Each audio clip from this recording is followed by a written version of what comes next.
Hey everyone, it's Lisa from Dana August Nails and welcome back to my channel. We're going to jump right in. My Red Iguana silicone practice hand is already prepped with tips. I've cut those down to a coffin shape as well as tapered in the sidewalls. And now I'm applying a clear layer of Mia Secret acrylic. Just in case I have a client that wants to come back for a redesign, I can just file back down to this clear layer and then give them a new look. And I'm using my Model 1's number 8 to apply wet beads of clear. I'm super excited to be bringing you guys another beginner nail art tutorial, this time with a horizontal blend and a bit of drip nail art. Definitely let me know what you guys think about the finished look in the comments, and let me know how you guys have been doing. Have we discovered any new hobbies this week? Definitely let me know how you're coping.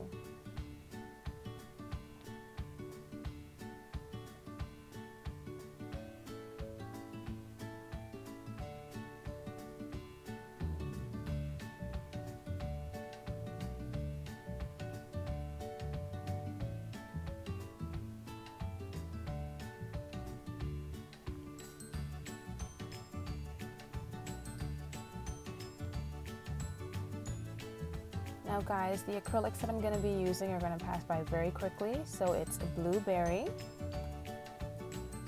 lemon,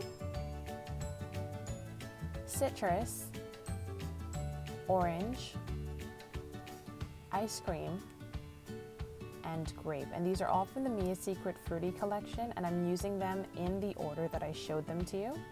Comes in a pack of 12, and I picked up mine from Amazon, but there's so many websites that you can grab them from.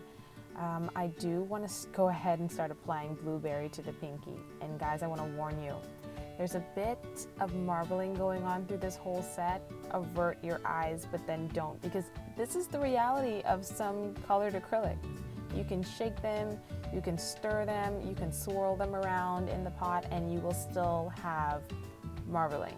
So I'm thinking I may get some more pigment later on and add it to it just to sort of, I don't know if that's going to fix it, but generally you want to work with small beads, and when you apply the bead to the nail, you just want to swirl it around a bit before you drag it down. And I did that, I did implore that, I did apply that technique a little bit. Or sometimes you can just continue to build upon, just keep your application as thin as you can and just build upon the layers where you've got the marbling really showing through, as you can see. And be very, very cautious of your sidewalls, because we still want to keep our shape. I know marbling is it's a curveball, but you do want to remember your foundational stuff, even in the midst of something like this happening, because the marbling is a setback, but then you don't want to have to do extra filing, because that's also a setback. So as you're working through this, just pay attention to the fundamental rules.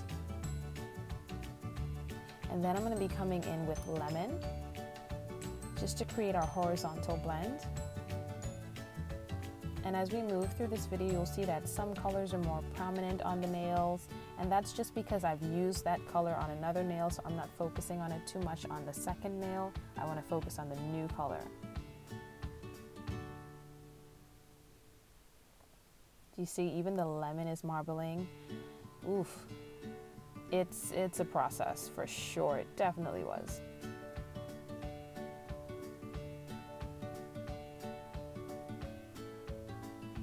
And I'm sorry for the bit of blurry footage. It's just that when my hand gets in front of the camera doesn't know which one to focus on, my hand or the work that I'm doing. And now we're moving on to the ring finger, where I've started off with lemon, but then ended with citrus.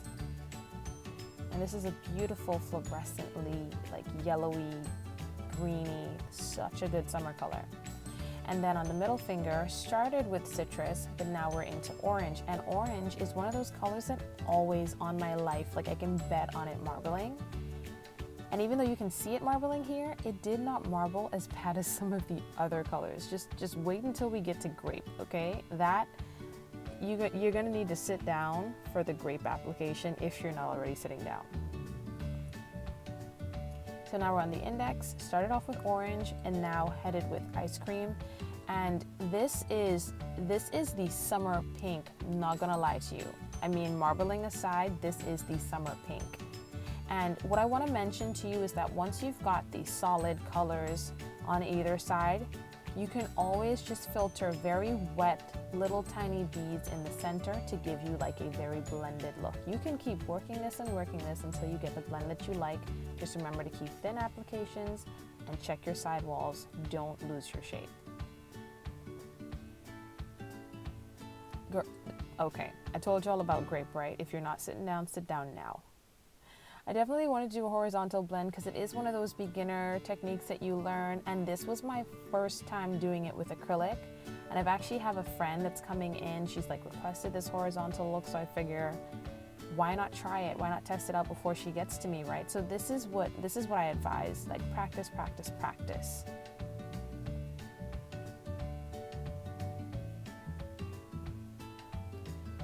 Okay, so now we're going to be clear capping. And guys, I feel like my clear capping has come so far. Like, I don't get bubbles anymore. I'm getting my liquid to powder ratio better with this. I'm getting my apex to be where I want it, just a little bit more. I mean, I cannot advocate enough for practice, patience with yourself, and like be encouraged. Like, celebrate those little things that you're good at. You know what I mean? And even if you're not great at anything just yet, trust that you will become later. I mean, just the words of influencers that I've watched, people that I've talked to, and just me having found it out for myself. So just keep at it. I will be clear capping all the nails with Mia Secret Clear. Remember to work with wet beads so that you can minimize the chances of you getting any bubbles. And remember to place your apex as best as you can. You can always come back with more clear if you didn't get it right. This is why we applied thin layers of our colored acrylic, so we can build our structure with this. So don't feel bad about having to go back in. Just remember how much filing you'll have to do if you applied too much.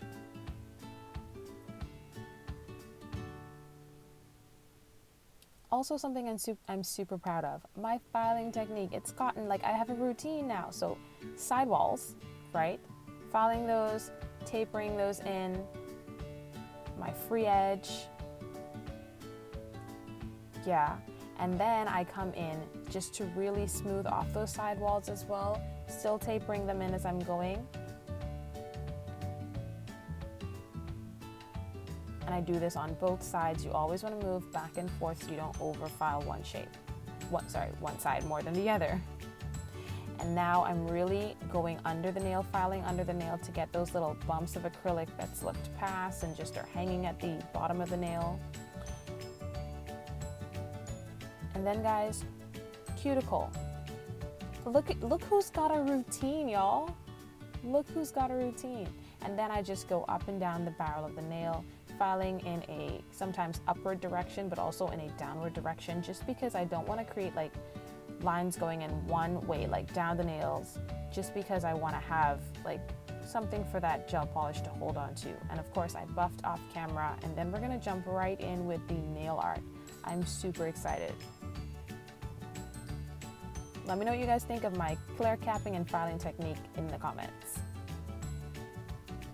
So now we're coming in with Model 1's 1323, a white, 1348, a black, as well as Model 1 Solid Cream in 01. I will be mixing 1348 in black and 01 together because I don't want to have too runny a consistency or too thick, because this is the bulk, this is all of our nail art. So as you can see, I'm applying that black mixture of gel paints and solid cream to the tip of this pinky. And I'm using a slightly thicker detail brush. And now I'm coming in with my dotting tool and I'm adding little dots. And these are the drips. So what we just applied at the tip was basically, you know, the bulk of the liquid, and now we're doing just individual drips that are coming from that liquid. You know, whatever that may be.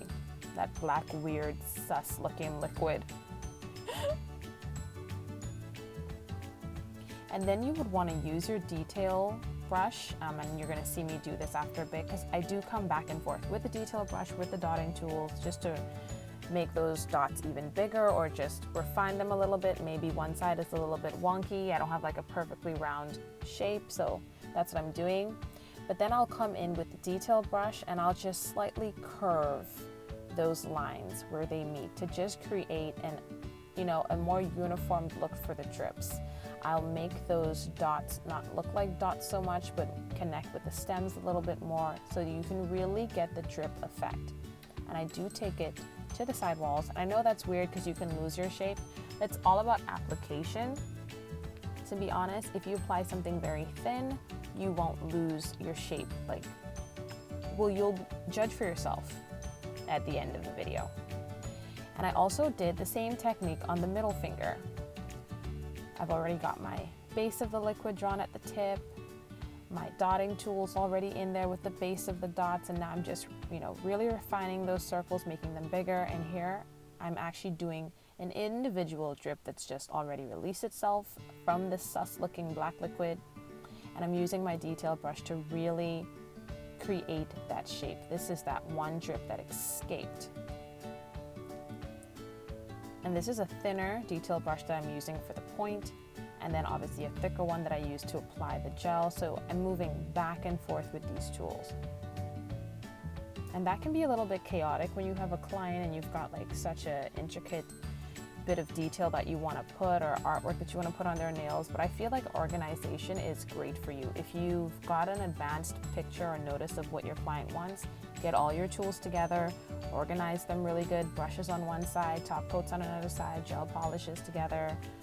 I actually have a tray with 3 compartments that I sort of divide them up. Brushes here, dotting tools here, files and buffers here, gel polishes and paints and solid creams here, top coats here, and then on the third is where I'll keep, if I've got little jars of acrylic, I'll put them there, and I'll have my clear acrylic on the outside of that because the jar is too big, and then my Dappen dish for monomer. So just organize yourself, keep as many things off your desk as you can, and you will be able to do, move between brushes and all that.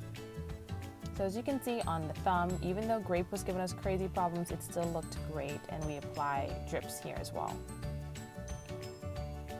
And now we're going to do a little bit of detail. So I'm taking 1323 and the smaller dotting tool. This is a double-ended dotting tool, one with a larger size at the top and then a smaller one. I apply those dots, and then I use this tiny detail brush to pull a tail and just curve it ever so slightly so it follows the curve of that drip.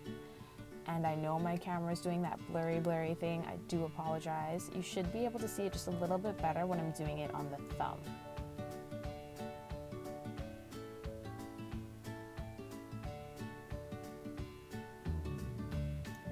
Boom, right there in the center. Coming in with my detail brush, and let's just make a little tail and curve it ever so slightly. And now we're going to be applying Model 1's matte top coat to all of the nails. And this, guys, is not the end. I know it's a top coat, but this is not the top coat to end all videos, especially not this one. We have more nail art coming. You already know. But I will be curing this in the lamp for 30 seconds. And I didn't get to mention this before, but whenever you're using a solid cream, whether you're mixing it or using it on its own, you want to cure it in the lamp for 60 seconds. And I did cure this for 60 seconds to make sure I didn't have any wrinkling.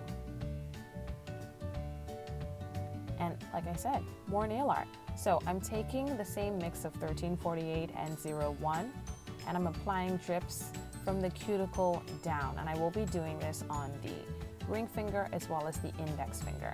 And unlike the other 3 fingers, the drip on this is not going to be matte, it's going to be shiny. So I will be applying Model 1's shiny top coat with my detail brush, and the details that I've put in the other drips are going to be the same on this strip as well.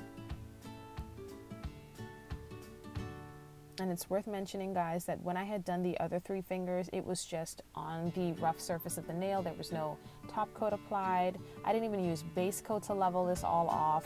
So what you've seen from my videos before, you can change your technique a little bit, experiment, learn what works, what doesn't work, what's time effective.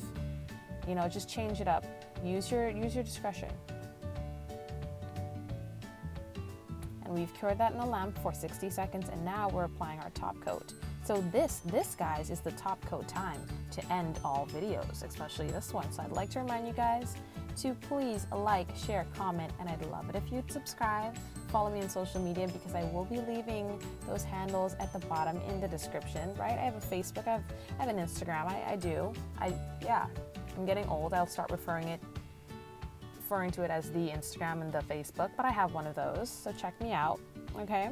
And definitely look forward to the product list below. I will be listing all the items if you're interested. Thank you so much for watching these videos and supporting my channel, and I will definitely catch you in the next one. Maybe the next one will be a request that you left me in the comments. I would love to have that happen. Thank you so very much, and I will catch you guys on the flip side. Bye. Oh wait, not bye yet. I will be leaving a video of the finished product as well as a picture at the end of this video. Okay, so now I'm officially signing off. See y'all later. Bye.